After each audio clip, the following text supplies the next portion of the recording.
My name is Olive Page, and I'd like to give you some tips on how to become a fashion buyer.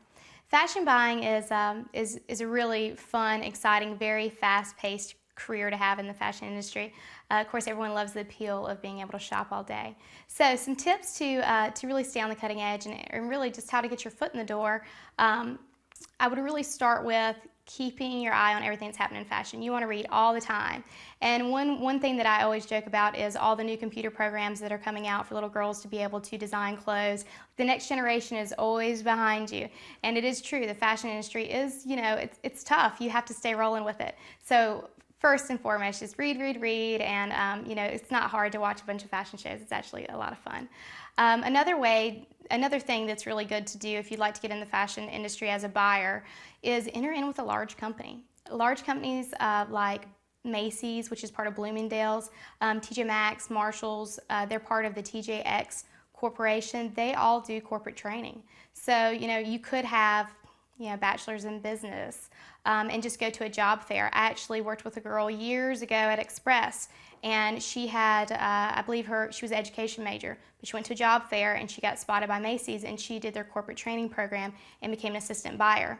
So from the assistant buying program, when you enter in the program, they outline your entire career. They say, okay, this is where you're going to start. You're going to do these are the criteria we'd like for you to meet. They teach you how to analyze a particular season, how to adjust if certain merchandise isn't going well. A lot of people don't realize it's a lot about numbers. So that's a great way to get in. Now, if you can't get yourself placed with one of the large companies that gives that type of support, sometimes you can place with a small company. And because it is a lot about numbers, even places like small boutiques or stores and different retailers, it could be an at-home business, it could be an individual just selling merchandise, it could be t-shirts, keychains.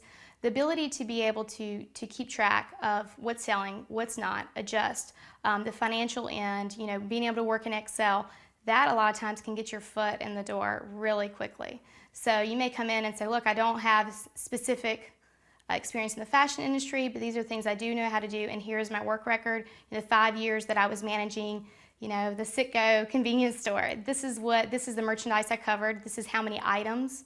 This is how many departments. Those words cross through both sectors, so it'll also catch their attention, and it's a great way to really earn your stripes so that you can get in the fashion industry maybe a little bit higher than an assistant buyer.